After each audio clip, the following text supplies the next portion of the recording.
ఓం శ్రీమాత్రే నమః. Welcome to ప్రసిద్ధ క్రియేషన్స్. మన ఛానల్‌ని ఎవరైనా ఫస్ట్ టైమ్ చూస్తున్నట్టయితే తప్పకుండా సబ్స్క్రైబ్ చేసుకోండి.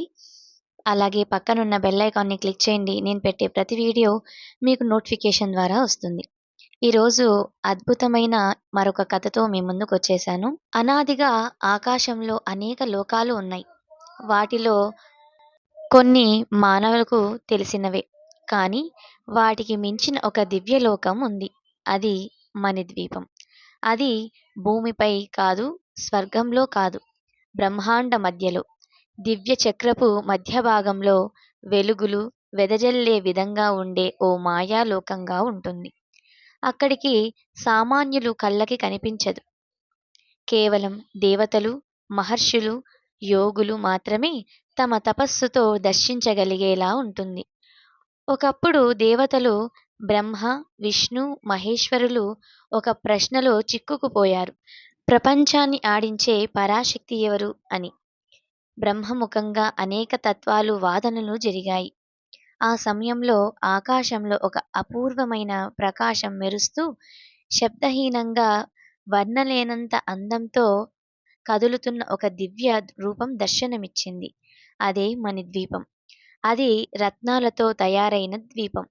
నవరత్నాలు మెరిసే గోడలతో, వజ్రాల గోపురాలతో, బంగారు ద్వారాలతో అలంకరించబడిన ఆ దివ్యలోకం దేవతల చూపుని అబ్బురపరిచింది. దేవతలు తలవంచి నిలబడ్డారు. ఎందుకంటే ఆ ద్వీపానికి మధ్యలో ఉన్న ఒక కమల పుష్పంపై అమ్మవారు శ్రీ లలితా త్రిపుర సుందరి కమలాసనం తేజోవంతంగా వెలుగుతూ దర్శనమిచ్చారు.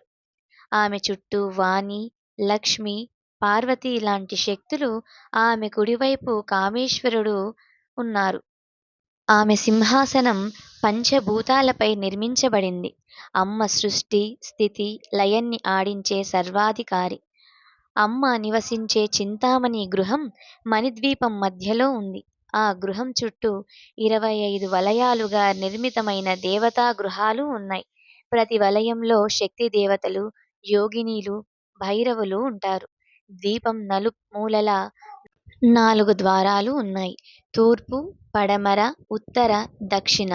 ప్రతి ద్వారం దగ్గర శక్తులు అనిమ, లగిమ, మహిమ, గరిమ ఈ మాయాలోకాన్ని కాపాడుతూ నిలబడి ఉంటారు.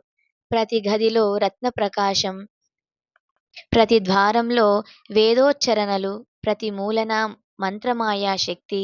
అలా మణిద్వీపం అనేది భగవతి అమ్మవారి తూర్పాక్షి జగద్గురువైన అమ్మ అసలు రూపానికి ప్రతీక.